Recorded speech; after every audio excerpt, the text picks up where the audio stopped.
வீட்டில் தூங்குறீங்க, சடனாக வந்து ஹார்ட் பிரச்சனை வருது, இல்லை ஒரு கிட்னி பிரச்சனை வருது, ஏதோ ஒரு தலையில் ஒரு பிரச்சனை, பிரெயின் பிரச்சனை வருது, ஏதோ ஒரு பிரச்சனை வர சொல்ல நீங்கள் அந்த டைமில் வந்து எப்படி காப்பாற்றிக்க முடியும் அப்படின்னு பார்த்தோம்னா, உங்கள் கையில் வந்து இந்த 5 பூத சக்தி இருக்குது.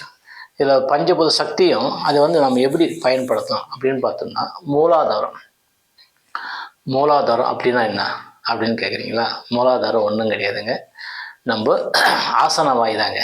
ஆசன வாயோட அந்த வால் எலும்புக்கிட்ட தான் இருக்குது மூலாதாரம். சரிங்களா? அப்படியே ஆசனம் அப்படியே டைட் பண்ணிவிட்டு உங்கள் மனசை அப்படியே கண்ணு மூடி அப்படியே எடுத்து பிரெயின் கொண்டு வாங்க. பிரெயின் கொண்டு வந்தீங்கன்னா உங்கள் சக்தி எல்லாம் அப்படியே கை கொண்டு வந்து மனசு வைங்க. வந்துச்சிங்கன்னா இது வந்து இந்த பஞ்சபூத சக்தி இது வந்துடும் ஆட்டோமேட்டிக்காக. இப்போ ஹார்ட்டில் வந்து எமர்ஜென்சி பிரச்சனை இருக்குது, ரொம்ப துடிக்கிறாங்கன்னா இப்போ வந்து அந்தோடைய எனர்ஜி நீங்களே வந்து சரி பண்ண முடியும் ஒரு செகண்டில்.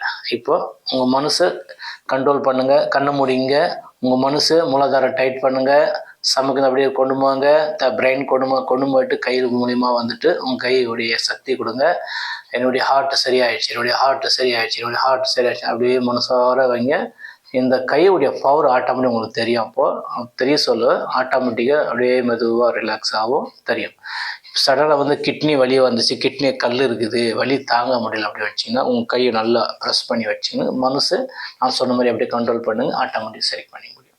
இல்லை தலையில் வந்து வலி, இல்லை வந்து கண்ணில் வலி, அதெல்லாம் வந்து ஃபஸ்ட்டு உங்கள் கை வந்து அவ்வளோ சக்தி இருக்குதுங்க. இந்த பஞ்சபூத சக்தியில் உங்கள் கையில் அவ்வளோ சக்தி இருக்குது.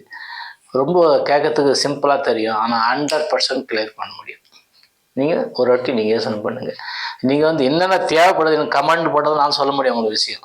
அர்த்தாச்சுங்களா? சும்மா நீங்கள் பார்த்துட்டு போகிறீங்க வேறு விஷயம். ஆனால் கமெண்ட் போடணும். கமெண்ட் போட்டிங்கன்னா நீங்கள் இப்படி விஷயம் இப்படி இருக்குது இப்படி இருக்குதுன்னு சொன்னீங்கன்னா அந்த நான் சொல்ல